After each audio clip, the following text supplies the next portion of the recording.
Nous vous emmenons aujourd'hui découvrir une exposition impériale qui nous mène de Jules César à Napoléon III, ou plutôt l'inverse d'ailleurs, vous allez comprendre. S'il est bien un musée atypique et extraordinaire, c'est le musée d'archéologie nationale à Saint-Germain-en-Laye. Son écrin n'est autre que le château historique de nos rois de France, marqué par la naissance du roi Soleil, la chapelle gothique de Saint-Louis, l'original d'ailleurs de la Sainte-Chapelle dans laquelle se déroule l'exposition, le palais Renaissance de François Ier, le château neuf d'Henri IV. Et puis la cour se déplacera à Versailles, délaissant cette résidence royale pour en faire un pénitencier militaire. Ce palais des rois sera sauvé par Napoléon III qui décidera d'y créer le premier musée entièrement consacré à l'archéologie, l'un des plus grands musées d'Europe. Sauvé juste à temps. Un peu comme cette exposition, miraculeuse rescapée qui a vu le jour en réussissant à faire venir des trésors inédits du monde entier malgré un contexte particulièrement complexe. Nous sommes donc accueillis ici par Napoléon III, faisant face à l'incomparable Jules César, redoutable stratège,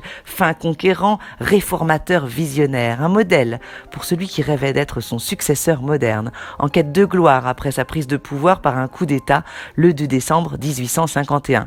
Il lui faut retrouver les traces du général romain, revenir sur ses sièges, sur les sites de Gergovie et d'Alésia, dans ses palais impériaux, des jardins Farnèse dont il a fait l'acquisition sur la colline du Palatin à Rome.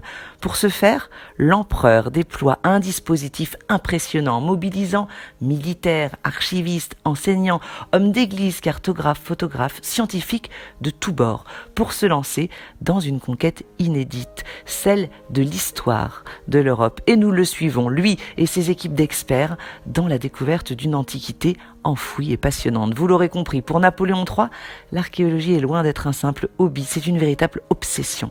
L'empereur déploiera les plus grands moyens de son temps pour sortir de terre les vestiges qui lui permettront de revivre la folle épopée romaine. Nous pénétrons ici dans un atelier scientifique d'archéologie de l'époque, présentant un appareil photographique historique, des plaques de verre, des albums de clichés. Regardez un peu ces panoramiques révolutionnaires en leur temps, quand on sait l'importance du temps de pause, la difficulté à s'élever au-dessus du sol pour prendre de la hauteur, sans oublier le poids des plaques de verre qui permettaient de réaliser chaque cliché. Des moulages de reproduction sont là aussi, ainsi que des dispositifs interactifs et 3D permettant de découvrir ces trésors avec les mêmes yeux que ceux des premiers visiteurs du musée en 1867.